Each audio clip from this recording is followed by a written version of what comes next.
and welcome back. Since the new year is almost here, I have a way of staying organized and motivated year long. And every year, in the end, I set up my new bullet journal. And I thought to show you guys how I design everything in a very simple, minimal way to get the most out of the year. So in this video, I will include my goals for 2023 along with yearly and monthly reviews as well. Let's get started by breaking down what bullet journaling is and why it can help you unlock your potential in 2023. A little background to begin with. I actually first started using journaling about 3 years back. Bullet journaling is a type of planner that combines organization with creativity. A bullet journal consists of 3 main components: an index page, monthly logs, and task list. The index page allows you to quickly access each section of your bullet journal. The monthly log helps you keep track of important dates or deadlines, while the task list allows you to organize tasks into categories such as to do or done. But I have modified that a bit to suit my needs, and I'm going to talk about my version of the bullet journal, something that works wonderfully well for me. In order to make this planning concept adaptable for everyone, I will keep it as minimalist as possible and leave some spaces empty so you can fill them out however you will like. So if you're ready, let's get started for the new year.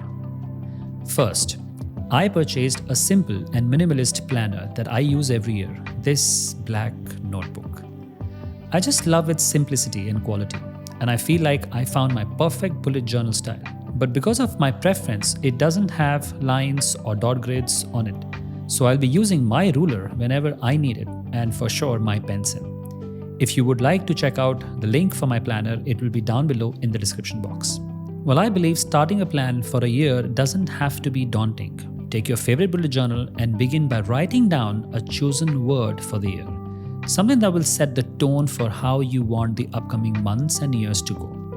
Choosing a theme for a year always reminds me of my first priority intention. So for instance, my word for this year is consistency, because I need to be consistent to get where I want to be.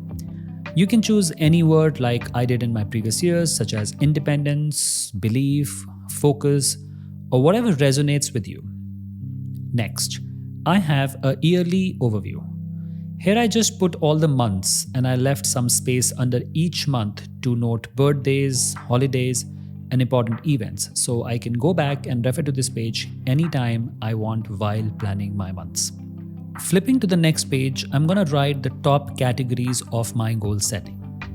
For my life to work properly and I make progress in all areas of my life, I have 5 different categories, and these are health, finance, business or my impact. Well, you can use career if you are a student, or professional goals if you're a corporate person.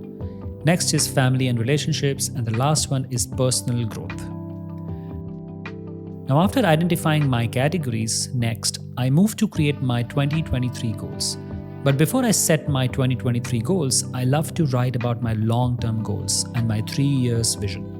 Well, like my long-term goal is to build a wellness resort in memory of my brother and can help a lot of people through this resort. As you can see, the rest of the page is blank because for now, I can think about this for the long term. Next, I write my 3 years vision. And it is absolutely okay if you haven't thought that far, or you are just starting with this for the very first time. You can absolutely skip this section and move to the next page, which is setting yearly goals. Now, when it comes to the yearly goals, I especially pay attention to keeping them as minimal as possible. So I'll probably write down max 3 under each category in order to not overwhelm myself and know my priorities. And I highly suggest you to do the same. Keep it minimal. Now, after this page, I write all my 2022 achievements. And the biggest of all is being able to deliver a TEDx talk. Yes, this has been on my bucket list for the past 4 years. And finally, it happened this year. Similarly, I write all my achievements of this year as a reminder of how grateful I am for this year. And writing my achievement actually motivates me to achieve my goals and gives me a deep belief that I can achieve whatever I aim for. I would highly advise you to take some time to mention your achievements, no matter how small they are. Also, I've left one page blank because I'm sure I will remember more achievements later, so I have space to write them. The next 2 pages are mostly for business owners. For me, this is where I track all my progress of my socials as an entrepreneur and content creator. So at the end of each month, I plan to jot down some analytics that I consider important for my growth. Now, this is something that I'll be trying out for the very first time within my bullet journal setup. So we'll see how it goes. Well, if you are a student or a small business owner, you can still do it by modifying this concept according to your needs, or you can choose to pass this one, and that's absolutely okay. After goals and my monthly tracker, I move into monthly view. And I figured that I love having a big calendar of every month where I can easily note many things such as my content schedule, if any birthday is coming up, or anything important. It makes everything extremely easier for me. So first things first, my monthly calendar, and on the same page below, I have a quote of the month, something that will remind me of the word of the year and raise my vibe. The next page is where I write my month focus. Now, this is where I decide the most important things for me to accomplish this month. Well, after this, I create a minimal habit tracker with all the habits that I have or want to build this month. So for example, I have a morning routine, meditation, exercise, and then I track habits for reading, learning, reply to my comments and DMs on my social media, and creating content and courses. Now after this tracker, I leave some space for month review, which I complete after the end of the month to review my month, whether I was able to complete my focus and just to review my habits. So it's a review at the end of the month. After this comes the individual days, and I write 3 key focus areas.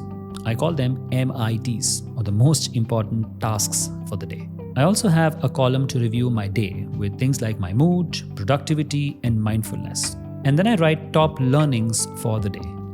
This is something that has helped me to analyze my day and understand my productivity pattern along with my emotional management. This is very important. Now, this is a great way for your personal development, and I would highly recommend you to take out just 5 minutes to fill this either at the end of the day or before beginning the next day.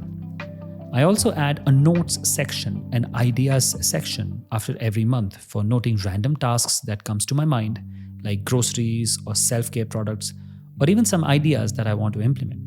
And for now, that's all for my New Year planning.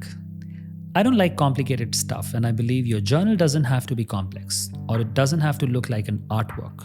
Many people see amazingly super fancy yet time-consuming and taxing journal setups and feel like giving up. But only when you found your way of doing it, it's going to be fun and surprisingly time saver down the road. So please keep trying and experimenting. Bullet journal is maybe the most effective tool that you can have to plan out your life. So don't give up. So with that, thank you for joining me for this Plan With Me session. More 2023 planning videos are coming up soon. So tap the bell icon to stay tuned for those. Love you all and see you in the next video. Bye.